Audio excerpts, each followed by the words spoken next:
የአዲስ አበባ ከተማ የሃይማኖት ተቋማት ጉባኤ 13ኛ መደበኛ ጠቅላላ ጉባኤውን አካሄደ። የአዲስ አበባ ከተማ የሃይማኖት ተቋማት ጉባኤ 13ኛ መደበኛ ጠቅላላ ጉባኤውን በአድዋ መታሰቢያ ሙዚየም አካሄደ።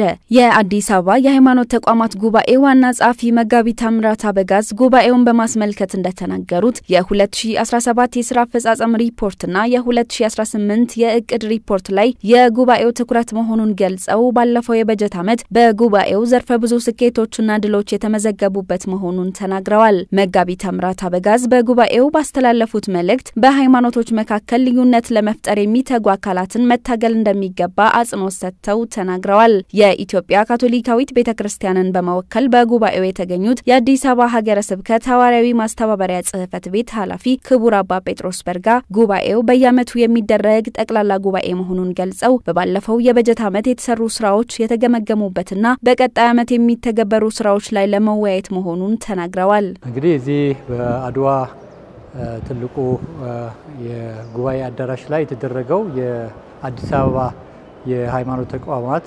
የጠቅላላ ጉባኤ ላይ እንግዲህ በየዓመቱ የሚደረግ ጠቅላላ ጉባኤ ነው። በጉባኤው ላይ ትልቅ ቦታ የወሰደው ባለፉት ዓመታት በአመት በ2017 ዓመተ ምህረት የተሰሩ ስራዎች የቀረቡበት ነው። የሪፖርት ተደርጓል እና በዚህ ጊዜ ደግሞ የነበሩትን የተለያዩ ስራዎች በዝርዝር ተነግረዋል እና እንደዚሁም ደግሞ የ2018 ዓመት እቅድም ወጥቷል በሁለተኛው ክፍል ላይ ማለት ነው።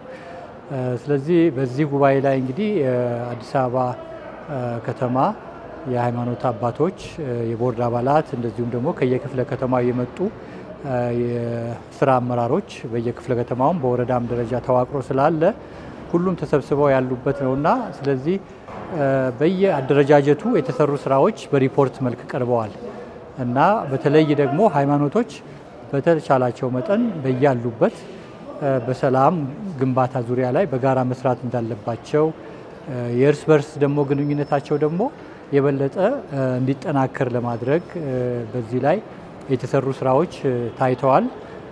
እንደዚሁም ደግሞ በአጠቃላይ በከተማ ደረጃም በክልል ደረጃ በሀገር ደረጃም በሰላም ግንባታ ዙሪያ ላይ እንደዚሁም ደግሞ መልካም እሴቶች በመገንባት ዙሪያ ላይ የተሰሩ ስራዎች ቀርበዋል። ሁሉም ሃይማኖቶች የውስጥ አንድነታቸውን በመጠበቅ የሌላውን እምነት የሚነካ ነገር ሳያደርጉ በመከባበር መኖር እንዲችሉ የየእምነቱ መሪዎች ማስተማር እንዳለባቸው ሀሳብ መነሳቱን የገለጹት ክቡር አባ ጴጥሮስ በርጋ በተለይ ደግሞ የጎዳና ላይ ስብከቶች እንዴት መደረግ እንዳለባቸው ውይይት መደረጉን አንስተዋል።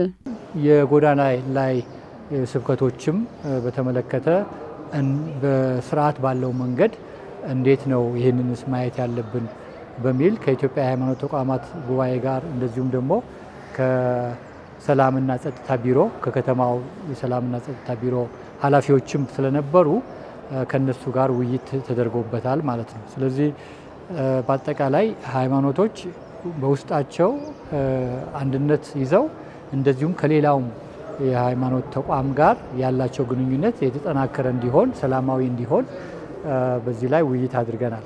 በ2018ም እንግዲህ ከተያዙት እቅዶች አንዱ ይሄንን የማጎልበት ነው። በተለይ ደግሞ በጋራ የሚሰሯቸው ስራዎች ላይ የሰላም ግንባታ ላይ እንደዚሁም ደግሞ በተለያዩ መስኮች ላይ የስነ ምግባር ላይ ህንጸት በመስጠት እንደዚሁም ደግሞ የፍቅር ስራዎች በጋራ ድሆችን የመርዳት በተቻለ መጠን በችግር ላይ ያሉትንም በጋራ ማድረግ የምንችለውን ሁሉ ማድረግ እንዳለብን ተነጋግረናል።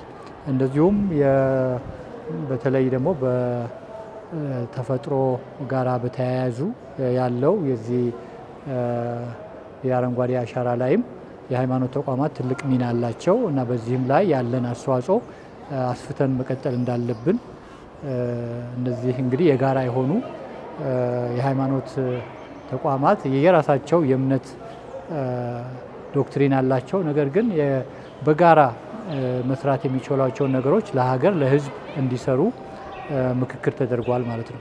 በ2018 የበጀት ዓመት በጉባኤው ተግባራዊ ለማድረግ ከታቀዱ እቅዶች መካከል ከኢትዮጵያ የሃይማኖት ተቋማት ጉባኤ ጋር በመተባበር ከሁሉም የሀገሪቱ ክፍሎች ከተወጣጡ ከ150 ሺህ በላይ የሃይማኖት አባቶችና ምዕመናን ጋር የሚደረግ የሰላም ጉባኤ በመስቀል አደባባይ እንደሚደረግ ጠቁመዋል። በ2018 ከኢትዮጵያ የሃይማኖት ተቋማት ጋር በመተባበር በዚሁ በአዲስ አበባ ትልቅ ጉባኤ ትልቅ የሃይማኖት ተቋማት ከሁሉም ክልሎች የመጡ የሃይማኖት አባቶች እንደዚሁ ምዕመናን የሚሳተፉበት በመስቀል አደባባይ ትልቅ ጉባኤ ለማድረግ ታቅዷል።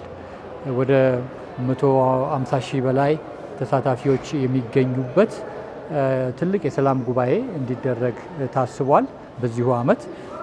ስለዚህ ይሄም ትልቅ ነገር ነው። እንግዲህ እንደ አገር ለሰላም ግንባታ ሁሉም የሃይማኖት አባቶች መስራት እንዲችሉ በሚል ነው። እኛም እንደ ሐሳብ እንደ ካቶሊክ ቤተክርስቲያን ቅድም በውይይቱም ላይ ስናነሳው የነበረው እንደው ኢትዮጵያ አሁን የህዳሴ ግድብ ገንብታለች እና ይሄ ህዳሴ ግድብ የተገነባው እንግዲህ ከኢትዮጵያ ጨለማን ለማስወገድ ነው፣ ብርሃን እንዲመጣ ነው። ይሄ ትልቅ ስራ ነው። ይህ የተሰራው ደግሞ በአጠቃላይ የኢትዮጵያ ህዝብ የሃይማኖት ተቋማትም ሌሎች ደግሞ መንግስታዊ ያልሆኑ ተቋማትም ከመንግስት ጋር በመተባበር የሰሩት ትልቅ ስራ ነው።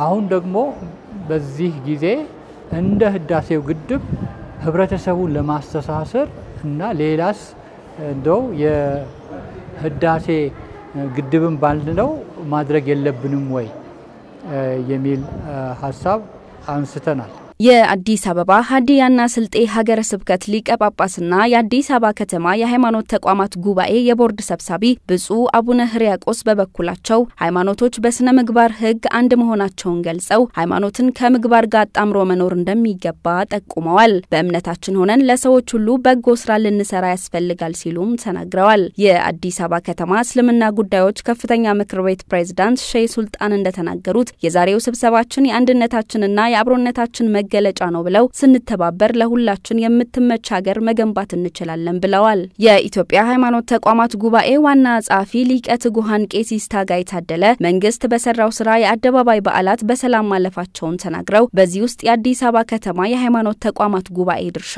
ጉልህ መሆኑን ተናግረዋል። በሃይማኖቶች መካከል መለያየትን የሚፈጥሩ አካላትን ለመከላከል መስራት ይገባል በማለት እነዚህ አካላት ለህግ የማቅረብ ስራ ይሰራልን ብለዋል። የአዲስ አበባ ሰላምና ጸጥታ አስተዳደር ቢሮ ኃላፊ ወይዘሮ ሊዲያ ግርማ በበኩላቸው ከተማዋን የሚመጥን ሰላምና ደህንነት ለማምጣት የሃይማኖት ተቋማት ኃላፊነት የጎላ መሆኑን ገልጸዋል። በጉባኤው አጋር ተቋማት በበርካታ የልማት እንቅስቃሴዎች ውስጥ ያበረከቱትና ያበረከቱት ያለው አስተዋጽኦ ከፍተኛ መሆኑ የተገለጸ ሲሆን ለተቋማቱም ዕውቅና የመስጠት መርሃ ግብርም ተካሂዷል። በመደበኛ ጉባኤው ላይ የአዲስ አበባ ከተማ ሰላምና ጸጥታ አስተዳደር ቢሮ ኃላፊ ወይዘሮ ሊዲያ ግርማን ጨምሮ የጉባኤው የቦርድ አመራሮች ጥሪ የተደረገላቸው ከፍተኛ የመንግስት የሥራ ኃላፊዎችና የጠቅላላ ጉባኤ አባላት ተገኝተዋል።